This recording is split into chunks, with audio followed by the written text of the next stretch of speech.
Welcome to भक्ति ज्ञान युग चैनल। कैसे हैं आप?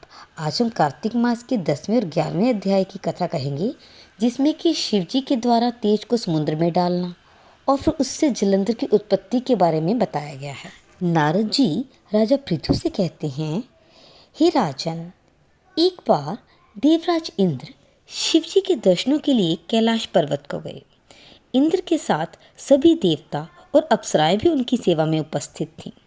कैलाश पर जाकर इंद्र ने भयंकर कर्म वाले दांतों और आंखों से भयानक लगने वाले एक पुरुष को देखा। इंद्र ने उससे पूछा, तो कौन है? जगदीश्वर शिव कहाँ गए? हे राजन, इस प्रकार बार बार प्रश्न करने पर भी जब उसने कोई उत्तर नहीं दिया तो इंद्र ने क्रोध होकर कहा, तू मेरे बार बार पूछने पर भी उत्तर नहीं दे रहा, इसलिए मैं तुझ पर वज्र से प्रहार करता हूँ। अरे मूर्ख, तुझे कौन बचाएगा? ऐसा कहकर इंद्र ने वज्र से उसे जोर से चोट मारी। वज्र के लगने से उस पुरुष का कंठ नीला हो गया और वज्र भस्म हो गया। रुद्र भगवान प्रकट हुए। उन्हें देखकर बृहस्पति ने शीघ्र ही हाथ जोड़कर इंद्र से भूमि पर दंडवत प्रणाम करवाया और स्वयं प्रणाम करके स्तुति करने लगी। हे देवों के देव त्रिनेत्र महादेव, मैं आपको प्रणाम करता हूँ। त्रिपुर के संहारक शर्व और अंधक दैत्यों को मारने वाले आपको प्रणाम है।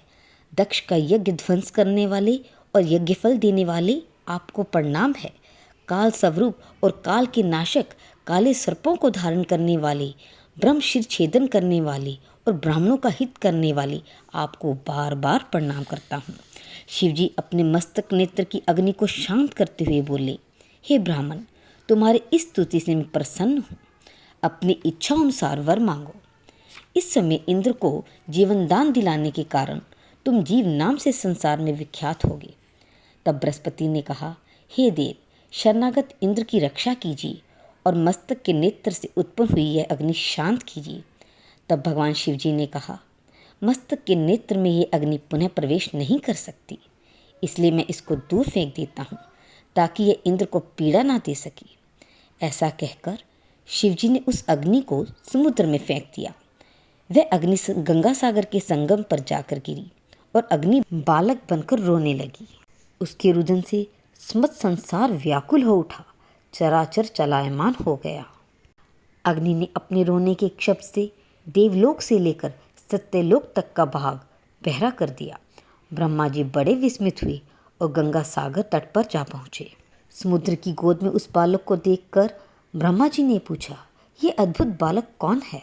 समुद्र ने ब्रह्मा जी को प्रणाम करके उस बालक को उनकी गोदी में बिठा दिया और कहा, गंगा सागर के संगम में उत्पन्न यह मेरा पुत्र है। कृपया इसके जातकर्म आदि संस्कार आप ही कीजिए। समुद्र ये बात कह ही रहा था कि तभी समुद्र पुत्र उस बालक ने ब्रह्मा की दाढ़ी पकड़ी और उसे बार बार हिलाने लगा। दाढ़ी को हिलाने से ब्रह्मा के नेत्रों में आंसू भर आए।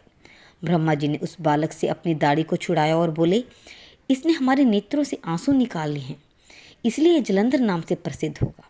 यह जवान होकर सब शास्त्रों के अर्थ का जानकार होगा और रुद्र के अतिरिक्त इसे कोई ना मार सकेगा। ये उत्पन्न होने के साथ ही शीघ्र ही तरुण हो गया है। इससे ये सब शास्त्रों में पारंगत, महापराक्रमी, शूरवीर, बलवान, महायोद्धा और रण दुर्मद होगा। यह बालक सब दैत्यों का अधिपति और भगवान विष्णु को जीतने वाला होगा तथा यह कहीं भी नहीं हारेगा। एक भगवान शंकर को छोड़कर यह सबसे अवध्य होगा।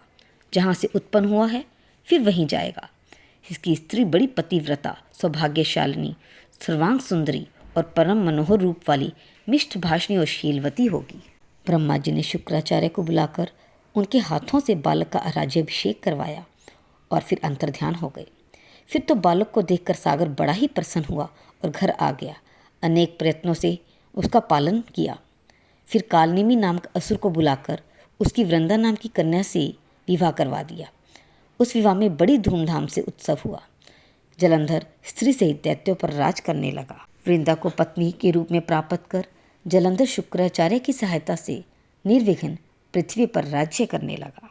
तो आज की कथा यहीं पे समाप्त होती है। जय श्री कृष्णा। आपको ये कथा कैसी लगी? कथा को लाइक और शेयर ज़रूर कर दें और चैनल को सब्सक्राइब भी कर दें। धन्यवाद।